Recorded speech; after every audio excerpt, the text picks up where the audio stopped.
රටට වැදගත් පණිවිඩයක් ලබා දීම සඳහා තමයි අද මේ මාධ්‍ය සාකච්ඡාව පැවැත්වෙන්නේ. අද රටම බලාගෙන ඉන්න කොවිඩ් මර්ධනයේදී ඉතාමත්ම සාර්ථක සහ ඉතාමත්ම ශක්තිමත් ක්‍රමවේදයක් වන එන්නත්කරණය පිළිබඳව සුබවාදී පණිවිඩයක් රටට දෙන්න. අපි මේ වෙනකොට සෞඛ්‍ය අමාත්‍යාංශය හැටියට ඉතාමත්ම සෑදී පැහැදී ඉන්නවා මේ එන්නත්කරණය රටට හඳුන්වලා දෙන්න. විශේෂයෙන්ම අපිට මේ සතිය ඇතුළත ඔක්ස්ෆර්ඩ් ඇස්ට්‍රසෙනිකා කියන එන්නත අපිට රටට ලැබෙනවා. විශේෂයෙන්ම අතිගරු ජනාධිපතිතුමාගේ ඍජු මැදිහත් වීම යටතේ ඉන්දියානු රජයෙන් අපිට ඔක්ස්ෆර්ඩ් ඇස්ට්‍රසෙනිකා එන්නත් මාත්‍රා ලක්ෂ 6කට ආසන්න ප්‍රමාණයක් ලංකාවට ලබා දීමට කටයුතු කරගෙන යනවා. දැන් හෙට අනිද්දා මේ සතිය ඇතුළත අපිට මේ එන්නත ලංකාවට එනවා. ඒ ලැබිච්ච වහාම ඊළඟ දවසේ ඉඳලා අපි එන්නත්කරණය ආරම්භ කරන්න මේ වෙනකොට සියලුම සැලසුම් සකස් කරලා තියෙනවා. ගිය සතිය අන්තයේ සෞඛ්‍ය අමාත්‍යාංශයේ නිරීක්ෂණය යටතේ පෙරහුරුවක් ස්ථාන 3ක පවත්වලා ඒ අපිට තියෙන ශක්තියින් සහ එන්නත්කරණයේදී එන්න පුළුවන් ගැටලු හඳුනා ගැනීමක් සිද්ධ කරලා තියෙනවා.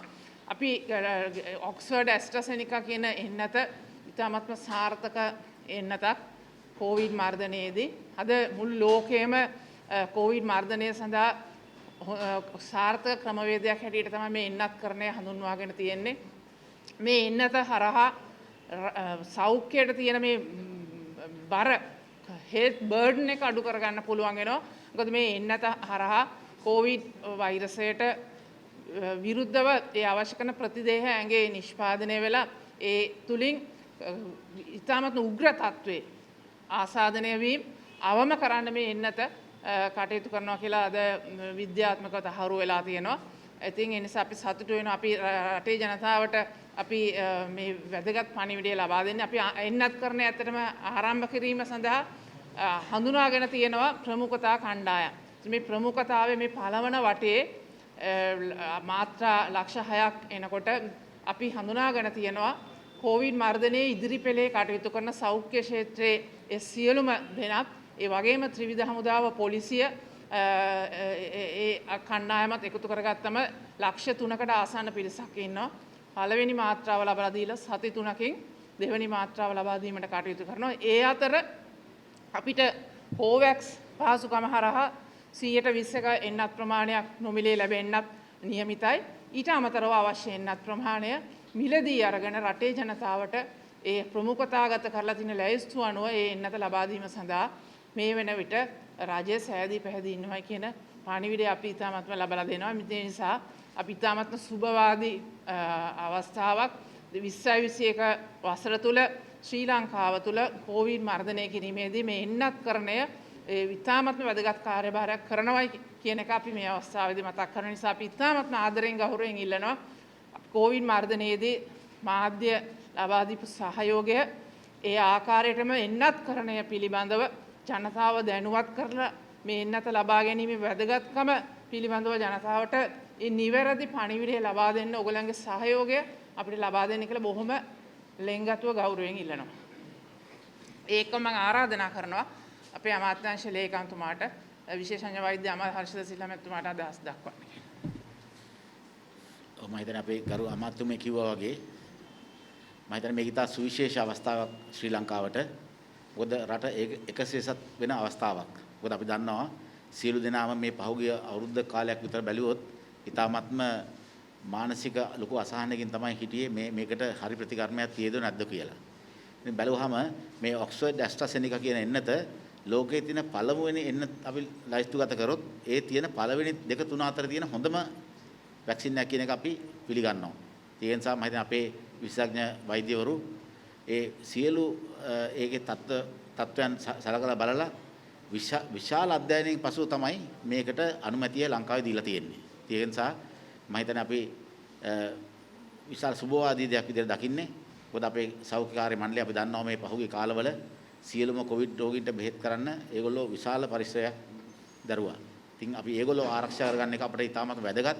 මුලින්ම අපි දෙන්නේ සෞඛ්‍ය කාර්ය මණ්ඩලය ආරක්ෂා කරගන්න, ඉදිරිපෙළ ඉන්න සෞඛ්‍ය කාර්ය මණ්ඩලය ආරක්ෂා කරගන්න තමයි මේ වැක්සින් එක එන්නත පාවිච්චි කරන්නේ. ඉතින් අනිත් එක තමයි අපේ අනිකුත් ඉන්න කාර්ය මණ්ඩලවලට අනිකුත් ඉන්න ජනතාවට අපි ක්‍රමයෙන් මේ එන්නත ලබා දෙන්න අපි රජයක් විදියට වැඩ කටයුතු කරගෙන යනවා. ඉතින් මම හිතන්නේ විතාමත්ම සුබවාදී අවස්ථාවක්. අපි දන්නා අපට මේ එන්නත් කරන්නේ කියන එක එච්චර අලුත් දෙයක් නෙවෙයි ශ්‍රී ලංකාවට. අපි දන්නවා අපි එන්නත් අතින් 99.9%ක්ම සාර්ථක වෙච්ච රටක් අනිත් කුඩා ළමුන්ගේ එන්නත් වලින්. ඉතින් එහෙම ගත්තාම අපේ සියලුම රෝහල් ජාලයේ බලුවොත් රෝහල් 1060ක් තියෙනවා අපේ රජයේ රෝහල් පෞද්ගලික රෝහල් 200ක් තියෙනවා. නමුත් රජයේ රෝහල් වල තමයි මේක ලබා දෙන්නේ.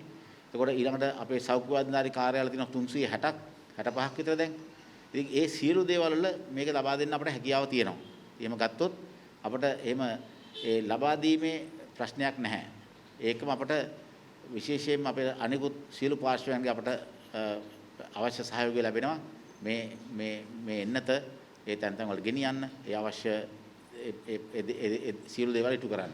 ඉතින් බලුවාම අපිට ඒ අවශ්‍ය ලොජිස්ටික්ස් ඒ කියන්නේ බලුවොත් සියලුම අවශ්‍ය පහසුකම් තියෙනවා මේ වැක්සින් එක මහජනතාවට ලබා දෙන්න. ඉතින් මම හිතන්නේ ඒක ඉතාමත් සුබවාදී අවස්ථාවක් තමයි මේ රටේ.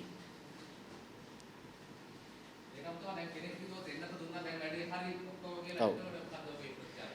නෑ ඇත්තම දැන් මේ එන්නත කියන්නේ එක ආයුධයක් පමණයි මේ අපේ කොවිඩ් සටනේ පාවිච්චි වෙන. මේ මෝවැස්ම අත්සේදීම අපේ දුරස්ථභාවය ඒ වගේ දේවලුත් එක ආවොත් තමයි මේකේ නිසි ප්‍රතිඵල සියලු දෙනාට ලබා ගන්න පුළුවන්. ඉතින් අපි දන්නවා අපි රටක් විදියට සියලු රටවැසියා එන්නත් කරගන්න පුළුවන් නම් මුලින්ම අපිට හුඟක් විතර රටක් විදියට අපිට කියන්න පුළුවන් අපිට මේ රට ඉතාමත්ම සුරක්ෂිතයි. පිටරට ඉන්න සංචාරකයන් දැන් එන්න පුළුවන්. අපේ යට යන්න පුළුවන්. ඒ වගේ යම්කිසි විශ්වාසවන්තභාවයක් ගොඩනගෙනවා රට ගැන මේ එන්නත දීමෙන්. ඉතින් මම හිතන්නේ ඒක ඉතා සුවිශේෂ දෙයක්. අනිත්‍යවත් කරන ගමන් තමයි මේ එන්නත පාවිච්චි කරන්න ඕනේ. මෝවැස්ම ඉවත් කරන්න බෑ දැම්ම. මොකද අපි දන්නවා මේකේ තියෙන දේවල් තියෙන්නේ ඒ සියලු දේවල් එකට තමයි මේක පාවිච්චි කරන්න ඕනේ මේ කොවිඩ් ජයග්‍රහණය කරන්න නම්. 600,000. Yes. Is it doses? Is it vials? And is Six- that enough to cover the whole health segment, the frontline workers and the triforces? And also there are questions being raised why in a country where the immunization program is fantastic, why we needed a dry run? No, in fact, the 600,000 doses can cover the total front end of healthcare. We have only 155,000 health employees in the public sector, and there are also some of the frontline health sectors in the health sector, people in the private sector also, and then also the front end of triforces, right? Because as you know, when they check vehicles, when they go after people, they also become a priority. And then also you asking the question that, why should we need a dry run? I think, for anything in life, preparation is the key. When it comes to healthcare, there's nothing that we can do without proper preparation. And I think, therefore, though we are very confident that we can give it in a hurry, but the Honorable Minister, decided to have a dry run, and then also to see how this could be, whether there are bottlenecks or not. Now what we saw was, we were using a new electronic package, cloud-based package to enter the data. And that was a little bit of block at that time. And therefore, we were trying to, do some adjustments there to prevent those type of blocks being happening. Because, people don't want to wait in large queues for a long time. And that's also very bad at this time, because that also can spread COVID. Therefore, we want to prime the whole health forces and then see the inconvenience are reduced to the public or the country, and also the frontline health workers, because no one would like to suffer in a queue to get the vaccine. And now we are vaccinating adults, but children, they are already registered in the birth and immunization register, so the information is readily available. But here we had to, we want to see the strengths and weaknesses, so that we could rectify these on the immunization day. Yeah, in the site itself, because whenever we do some operation, we want to strengthen the strengths, cast away the weaknesses that we have, and then look at the opportunities in the future, and that's totally a management exercise. Therefore, I think without doing real management of the whole thing, just bringing the vaccine will not vaccinate everybody. Getting down a vaccine is one thing, vaccination is another. And then also, getting the benefit of the vaccination to the public is a completely another thing, because we also will have to combine with the behavior changes and all that along with the vaccine. Therefore, I think it's a combination of things that is going to give us success. And I think this presidential task force on vaccine headed by Mr. Lalit Wiratunga, I think we must, the whole committee was working very hard to get this thing, and also our bilateral relations with our friendly country India, the Excellency the President, that has brought this vaccine so soon to Sri Lanka. The rest of the vaccines that will be brought down, is there a time frame for it? Yes. In fact, our State Pharmacy Corporation has already taken steps, he's taking steps to bring down 2 million doses of another vaccine. And then also there are so many efforts in the country to produce our own vaccines also. There are many proposals coming on our way, and therefore I think the future is not that bleak for Sri Lanka. But the 2 million doses, is it going to be on data or on someone's bill? We have to be very careful Right. what vaccines we are bringing in. Right. Because the WHO has given emergency use listing only for Pfizer, and AstraZeneca is going to get very soon, Correct. and Moderna is going to get very soon. Can you all give us an assurance, Minister Fernando Pulle, that you all will look at all data and bring what is the best for Sri Lankans, please? Definitely, we will give that assurance because Okay. In a minute.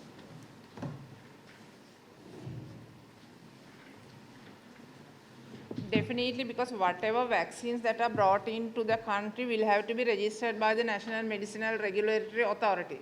So now NMRA has given emergency approval for AstraZeneca.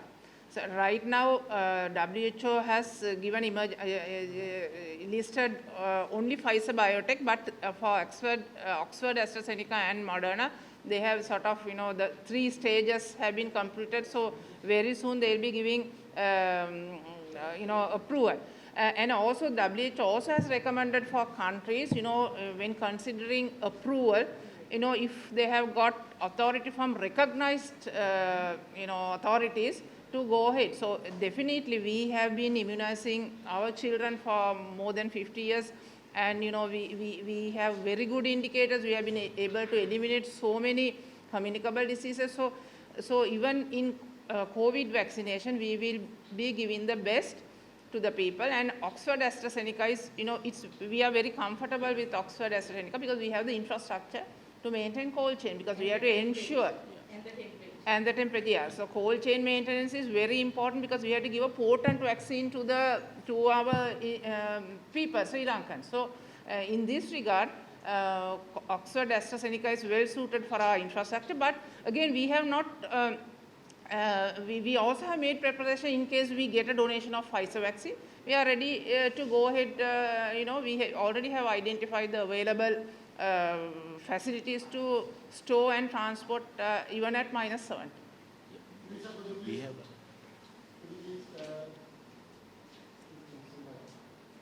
දැන් අපේ රජය ඉතාමත්ම වගකීමකින් අපේ ලංකාවට ගේන එන්නත ඉතාමත්ම ගුණාත්මක සහ සාර්ථක ආරක්ෂිත එන්නතක් ගේම තමයි කටයුතු කරලා තියෙන්නේ. විශේෂයෙන්ම අපේ රටේ ගේන ඕනම එන්නතක් ඖෂධයක් ඖෂධ නියාමන අධිකාරිය විසින් අනුමත කරන්න ඕනේ. මේ වෙනකොට ලෝක සෞඛ්‍ය සංවිධානය Pfizer Biotech කියන එන්නතට හදිසි ඉමර්ජන්සි ලිස්ටිං යටතේ අප්‍රූවල් දීලා තිනවා. Oxford AstraZeneca සහ Moderna කියන එන්නතත් ඒගොල්ලන්ගේ අධීර 3 පාස් වෙලා මේ අවසර දීමේ අවස්ථාවක ඉන්නේ. ඒ නිසා අපිත් රජයක් හැටියට ආරක්ෂිත සාර්ථක වැක්සින් එකක් අපේ රටේ ජනතාවට ලබා දීමට කටයුතු කරලා තියෙනවා. ඒත් Oxford AstraZenecaට ඉමර්ජන්සි අප්‍රූවල් NMRA එක දීලා තියෙනවා. අපිට Oxford AstraZeneca එක ලංකාවට දෙන එක ඉතාමත්ම පහසුයි. මොකද අපිට ශීත දාමය රකින්න අවශ්‍ය කරන පහසුකම දැනටමත් අපේ තියෙනවා. මොකද අපි එන්නත් කරන්නේ දරුවන්ට අවුරුදු ගණනාවක් කළ ඉතාමත්ම සාර්ථක රටක්. මම හිතන්නේ ලෝකේ හුඟක් අපේ රටේ සාර්ථකත්වය ගැන කතා කරනවා. ඉතින් ඒ නිසා අපිට ශීත දාමය රකින්න අපිට පහසුකම් තියෙනවා. හැබැයි අපි Pfizer එන්නත ලබාගෙන ලැබුණොත් අපිට ඒකත් ගබඩා කරන්න, ට්‍රාන්ස්පෝර්ට් කරන්න, ශීත දාමය රකිමින් ජනතාවට දෙන්න අවශ්‍ය කරන මූලික පහසුකම් ටික අපි සකස් කරලා තියෙනවා. ඒ අඩුපාඩු ටික සකස් කරන්න සූදානමක් තියෙනවා. අර අමාත්‍ය මේ අවස්ථාවේ අහන ප්‍රශ්නේ කරගෙන මම දැනගුත් මේ පළමු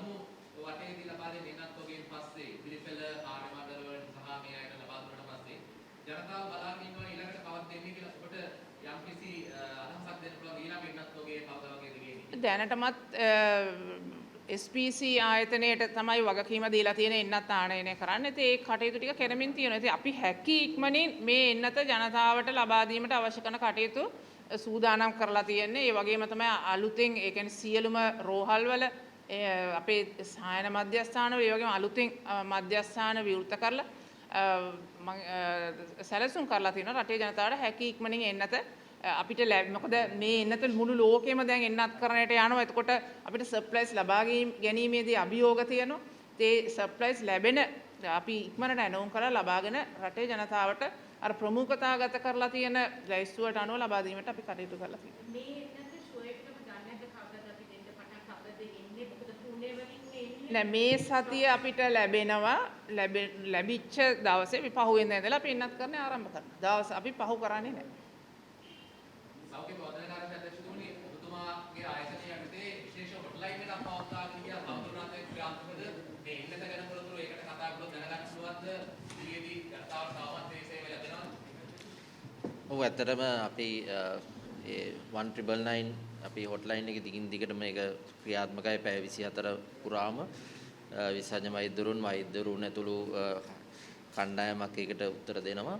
සියලුම COVID-19 පිළිබඳ සියලුම අවස්ථාවලදී අපි කටයුතු කරගෙන ගියා. ඒ වගේම මේ එන්නත් කරණයේදීත් අපි ඒක කරගෙන යනවා. ඊට අමතරව අපි හිතනවා වසංගත රෝගයක ගෙනුත් අමතර හොට්ලයින් එකක් ඉදිරියේදී නිකුත් කරයි. ඉතින් මේ හැම එකකින්ම අපි බලාපොරොත්තු වෙන්නේ ජනතාවට අවශ්‍ය තොරතුරු නිවැරදිව හැකි ඉක්මනින් ලබා දීමට අපි ප්‍රවෘත්ති සාකච්ඡා තියෙනවා නිරන්තරයෙන්ම. හැම එකකින්ම අපි බලාපොරොත්තු වෙන්නේ නිවැරදි තොරතුරු සත්‍ය තොරතුරු හැකි ඉක්මනින් සියලුම ජනතාව වෙත ලබා දීම. Can we make two requests? Can we ask SPC to come and hold a press conference for us? Because this is for in the national interest. Can we ask the SPC head to come and talk to us? And can we hold the press conferences here so that we can be physically present and we can ask questions? And the third one is, has the SECI or the DG or high-level health officials got COVID-19 after the minister got COVID? මම හිතන්නේ අපිට අපි මේ ප්‍රවෘත්ති සාකච්ඡාව පවත්වන එක නම් අපි දිගින් දිගටම අපි සිදු කරන ඒ තාක්ෂණික කාරණා සම්බන්ධව ඒ වගේම සෞඛ්‍ය සේවා අධ්‍යක්ෂ ජෙනරාල්තුමා ඒ වගේම එතුමා සහ සෞඛ්‍ය ලේකම්තුමා විවිධ අවස්ථාවල විවිධ වැඩසටහන් වලට ගිහිලා තොරතුරු ලබා දෙනවා. ඒක නිරන්තරයෙන් සිද්ධ වෙනවා. ඒ වගේම ඔබතුමීගේ ඉල්ලීමත් අපි ඉෂ්ට කරන්න බලන්නම් මේ ස්ටේට් ෆාමසිටිකල් කෝපරේෂන් එකේ චාර්මන් එක මේ අවස්ථාව මෙතෙන්දී රැස්වීමක් ප්‍රවෘත්ති සාකච්ඡාවක් පවත්වනවා. අධ්‍යක්ෂතුමා ඔබේ දවස්වල ඔබේ ආයතනය තොරතුරු ඉදිරිපත් කළ සමීක්ෂණයක් දැන් කී දෙනෙක් මේක ලබා ගන්නවද කැමැත්තෙන් ඉන්නවද ඒ වගේ තොරතුරු ඔබට තියෙනවා. ඒකේ අපි ඇත්තටම අපි හැම වෙලෙම මේක අද විතරක් කරන දෙයක් නෙමෙයි නිරන්තරයෙන් අපි ජනතාවගේ තියෙන අදහස් විමසනවා විවිධ ක්‍රමවලින්. ඒකේ බලාපොරොත්තු දෙන්නේ ඔවුන්ගේ තියෙන ගැටලු අඳුරා ගන්න. ඒ වගේම හොඳ ඔවුන් සඳහා ඒ සෞඛ්‍ය පණිවිඩ නිර්මාණය කරන්න ඔවුන්ගේ තියෙන ගැටලු වලට උත්තර දීම තමයි බලාපොරොත්තු වෙන්නේ. ඉතින් අපි ඒක නිරන්තරයෙන් කරන දෙයක් අලුත් දෙයක් නෙවෙයි.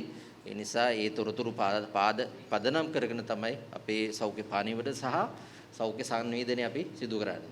අනුතුමින නොමිලේද මේක ලබා දෙන්නේ කොහොමද? නොමිලේ ලබා දෙන්න. අපි රජයේ හැම එන්නතක්ම නොමිලේ ලබා දෙනවා වගේ කොවිඩ් එන්නතත් රජයේ නොමිලේ ලබා දෙනවා. එතකොට දැන් මේ සිටියේදී මාධ්‍යවේදීන් මුල ඉඳලම හිටියා මේ කොවිඩ් එක. ඇයි මේ ප්‍රමුඛතාවලට මාධ්‍යවේදීන් ඇතුළත් කරලා නැත්තේ? නෑ අපිට දෙන්න ඒක ගැටලුවක් නෑ මොකද සෞඛ්‍ය ත්‍රිවිධ හමුදාව තමයි මේ කොවිඩ් රෝගීන් එක්ක ගැටෙන්නේ. ඒ නිසා තමයි ඔවුන්ට ප්‍රමුඛතාවය ලැබලා දීලා තියෙන්නේ. ඒ වගේ අධීර වශයෙන් අපි 60ට වැඩි ඊළඟට ඒකෙදි දෙන මාධ්‍යවේදීරුත් අපි ලිස්ට් එකේ ඉන්නවා. ඉතින් ඒගොල්ලන් අතහැරලා නමුත් අපි ප්‍රමුඛතාවගත කරන්න එපා. එතකොට ඒ ප්‍රමුඛතාවගත කරනකොට අපි සෞඛ්‍ය ක්ෂේත්‍රය ත්‍රිවිධ හමුදාව පොලිසිය මේ කොවිඩ් මර්ධනයේදී ඉදිරියෙන්ම ඉන්න අයට අපි ලබලා දෙනවා. ඉතින් මාධ්‍යවේදීන් අමතක කරන ඒගොල්ලොත් ඉන්නවලයි. 60ට වැඩි නම් ලේසියි කොහොමද කියන්නේ? මාධ්‍යවේදීන්ද? 60ට වැඩි නම් ඉන්නවා. ඒ වගේම වෙන දියවැඩියාව වෙන ඒවා තියෙනවනේ ඊටත් වඩා ඉක්මනට ගන්න පුළුවන්. අනුතුමින මෙහෙම ප්‍රශ්නයක් තියෙනවා. දැන් පාර්ලිමේන්තු මන්ත්‍රීවරු කෙනෙක් වැඩි වෙනවනේ. රෝගී ආශ්‍රය වෙනවා. දැන් එතුමන්ලා මේක විඳ ගන්න මෙහෙමයි ප්‍රමුඛතා ලැයිස්තුවේ පාර්ලිමේන්තු මන්ත්‍රීවරුන් කියලා ඉස්සරහට අරගෙන නැහැ. හැබැයි 60ට වැඩි නම් වෙන සංකූලතා තියෙනවනේ. අර ඒ ලැයිස්තුවට ඇතුළත් වෙන්න පුළුවන්. DG-ටයි සෙකීටයි හැදිලාද නැද්ද? මම හිතන්නේ අපි පුද්ගලික තොරතුරු අපි කිසිසේත්ම අපි ලබා දෙන්නේ නැහැ. ඒ කියන්නේ අපි පුද්ගලික වශයෙන් අපි අනන්‍යතාවය හැම වෙලේම සුරකින්න අපි මේව අපි ආරක්ෂා කරනවා. මම දන්නේ ජ්‍යෙෂ්ඨ මාධ්‍ය දිනයකදී ඔබතුමියත් ඒක දන්නවා. හෙල්ත් එකේ කී දෙනෙක් හැදිලාද කියලා ජෙනරලි කියන්න අපිට හෙල්ත් මිනිස්ට්‍රි එකේ නම් වශයෙන් කියන්නේ මම හිතන්නේ ඒක එච්චර වැදගත් වෙන්නේ මොකද සමාජයේ තියෙනවා සමාජයේ විවිධ පැතිකඩවල ඉන්න අයට මේ හැදිලා තියෙනවා. හෙල්ත්ද නැද්ද කියන එකවත් නැහැ. නමුත් සමාජයේ මේ විවිධ පැතිකඩවල විවිධ ක්ෂේත්‍රවල නියැලිච්ච අයට මේ කොවිඩ් හැදිලා තියෙනවා. ඒ නිසා ඒක මම හිතන්නේ හෙල්ත් කියලා විශේෂත්වය නැහැ. හෙල්ත් එකට වැඩි අවධානමක් තියෙනවා. මොකද රෝගීන් එක්ක ගනුදෙනු කරන නිසා. හැබැයි එහෙම තියෙද්දි ඒ අපි අපේක්ෂා කරන තරම් එහෙම බෝවිමක් වෙලා නැහැ. නෑ අත් වශයෙන්ම දැන් අපි දන්නවා දැන් මේ විස බීජයක් එක්ක ගනුදෙනු කරද්දී ඒ විස බීජය Tamanට දෙන්න පුළුවන්. අපි දන්නවා හුඟක් වෙලාවට අපි ගිහිල්ලා රෝහල් බලනවා. ඒ ක්වොරන්ටයින් සෙන්ටර්ස් බලනවා. ඒ අයිසොලේෂන් සෙන්ටර්ස් එහෙම බලනවා. ඒ වගේ අවස්ථාවලදී ඇත්තෙන්ම වැළඳීමේ හැකියාවක් තියෙනවා. ඉතින් මම හිතන්නේ ඒක අපේ රැකියාවේ තියෙන එක අවදානමක්. ඉතින් අපිට ඒක නිසා රෝගීන් නොබල ඉන්න බෑනේ. ඉතින් ඒ නිසා රෝගීන් බලනවා. ඉතින් ඒ නිසා සමහර වෛද්‍යවරුන්ට හැදිලා තියෙනවා. සමහර හෙදින නිලධාරීන්ට හැදිලා තියෙනවා. ඉතින් ඒක ඇත්ත වශයෙන්ම අපි ඉතා අනුකම්පාවෙන් බලන්න ඕන කාරණයක්. මේක ඇත්තම අපි දන්නවා දැන් මේ Facebook මේ මාධ්‍ය ජාලවල යනවා ටිකක් අර විහිළු කරනවා මේ රෝගෙත් එක්ක. ඒක ටිකක් හොඳ මදි. මොකද ඇත්ත වශයෙන්ම මේ රෝගය ඉතා දරුණු රෝගයක්. ලංකාවේ මේ දරුණුවට කියලා අපිට පේන්නේ නැතිව තියෙන්නේ මේ වෛද්‍යවරුන්ගේ තියෙන විශාල කැපවීම නිසා. විශේෂඥ වෛද්‍යවරු, සාමාන්‍ය වෛද්‍යවරු, හෙදින නිලධාරීන්, සාමාන්‍ය කම්කරුවෝ, මහජන සෞඛ්‍ය පරීක්ෂකවරු, පෞද්ගලික සෞඛ්‍ය සේවිකාවෝ මේ සියලු දෙනාම විශාල සේවයක් දැන්ට කරගෙන යනවා. මොකද එහෙම කරගෙන ගිහිල්ලා තමයි ඔය මේක මෙච්චර අපි පොඩියට මේ මරණ ගාන ලොකු නැතුව තියාගෙන ඉන්නේ. ඉතින් හැබැයි මේකෙන් අමාරු වුණාම සමහර අය ඉන්නවා අපිට අර සමහර රටවල ඔක්සිජන් වලින් එළියට ගන්න බෑ. ඒ තරම් අමාරු වෙනවා. ඒක නිසා මේක දරුණු රෝගයක්. අපි ඇත්තෙන්ම මේක අවඥාවට ලක් කරන්න හොඳ නැහැ කෙනෙකුට හැදුනහම. ඒක අපි සාමාන්‍ය අපේ මේ හොඳ ආගමික රටක් මේක. අපි බලන්නේ අනුකම්පාවෙන් රෝගියෙකුට අවශ්‍ය අනුකම්පාව. ඉතින් ඒක මම අපි සමාජයක් විදිහට අපි ඒක වැඩි කර ගන්න ඕනේ. රෝගයක් හැදුනහම ඒක විහිළුවට ලක් කරන්නේ නැතුව මම අනුකම්පාවෙන් බලන එක ඉතාම වැදගත්. අනුකම්පාව නෙමෙයි ඔව්. ડોක්ටර්. ඔව්. We need empathy. Empathy also. Sympathy. No, sympathy means you are at a higher level and you're saying, oh, you know, Correct. I'm sympathetic. You know, Yeah. we need empathy. Agree. With regard to the health ministry, I was not asking it with any. Correct. I was not making it a very fickle thing. Correct. Because if the health ministry structure falls because of the infection, there is a problem, and we as journalists need to ask you that question. Absolutely. Has Absolutely. contact tracing been done, right? Because we are concerned. Yeah. Because DG and SECI and the health top people, DDGs are very important in this Absolutely. fight against COVID. Yeah, you are I absolutely was not I was not laughing at it. Correct. Yeah. Let me correct it. I think it's not laughing matter, but basically all the measures have been taken where contact tracing has been done, Yes, and that's what yeah, absolutely, and that all has been done, and we need not worry that health staff has been really taken care of. We are concerned. Absolutely. It's not a fickle Absolutely. question. Absolutely. We are very concerned. No. Actually, I was not referring to what you said. I was referring to the general media, the social media's action today. Is not your question alone. Correct. But basically, the general this media has been acting in certain ways. But the real media of the country has never done that. And I think I'm just making a request from everybody, even in the social media, try to look at them as a patient and not as anything else.